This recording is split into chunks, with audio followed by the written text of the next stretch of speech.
Hi, Debbie Mack here, and this is my book haul, I guess you could call it, for May. I just finished reading, I think it's called Q-Teen 84, and it's by Haruki Murakami. I hope I had said that right. Anyway, this is one of the most intriguing books I've read in ages. It is so suspenseful. It's got parallel storylines in which a writer he's a math teacher, and the writer outside is ghostwriting a book for a young author who's 17 years old, who wrote the book, but didn't really write it because she's dyslexic, so she sort of,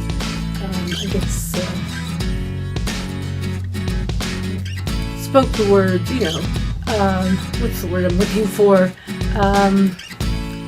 had somebody transcribe it for her. And the thing is, it wasn't quite good enough, so his editor said, this is a really interesting story, but we want you to make it better. So the mathematician ghostwrites the story, and it becomes a bestseller. I'm not giving away any spoilers, I don't think.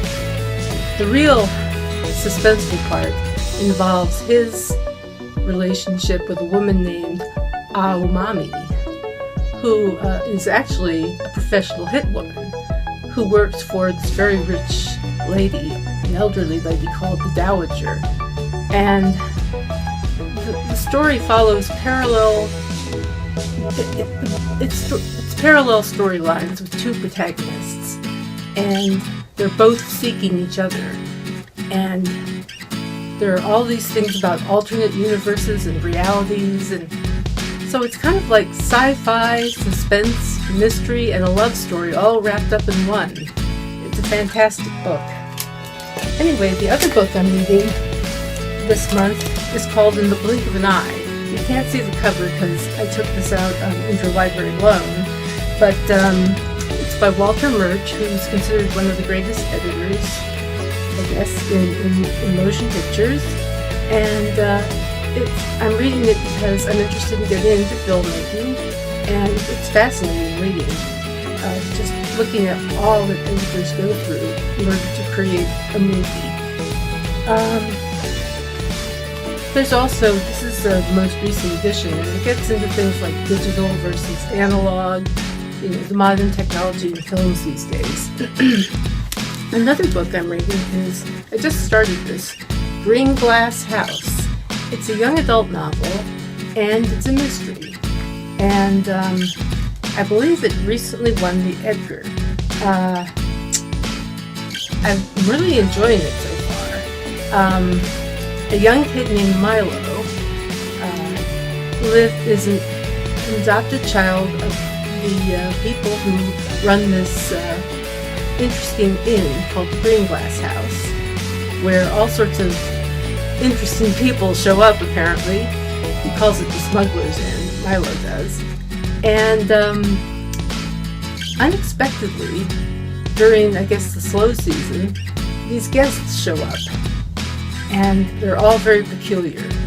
And I'm only so far up to the point where Milo has discovered that somebody has been in his room and taken things.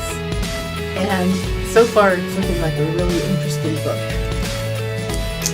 Furthermore, I'm reading on my Kindle, so you can't see the cover, unfortunately, Paper Woman by Susanne Adair.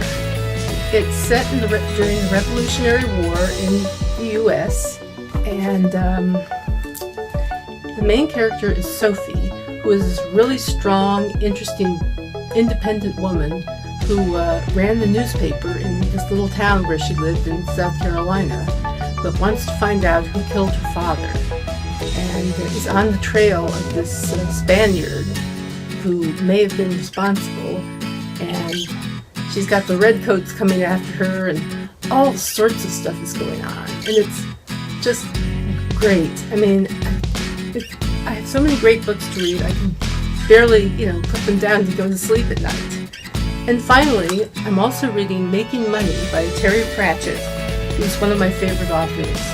And it's about how the man who brought the post office back to life in Ankh-Morpork. I hope I'm saying that right. Moist von Liebig. I think that's how you say his name. Anyway, the guy in charge of the city decided that it was obvious that Moist was getting bored with his job, so he put him in charge of the mint. And so now Moist has to come up with ways to make money. I mean, literally create money. And he's going off the gold standard, and it's pissing a few people off. That's all I'll say. As always, Terry Pratchett is very funny and creates this wonderful, bizarre world, Discworld. And he's great reading. So these are the things I'm reading this month, and maybe I'll add on another at some point.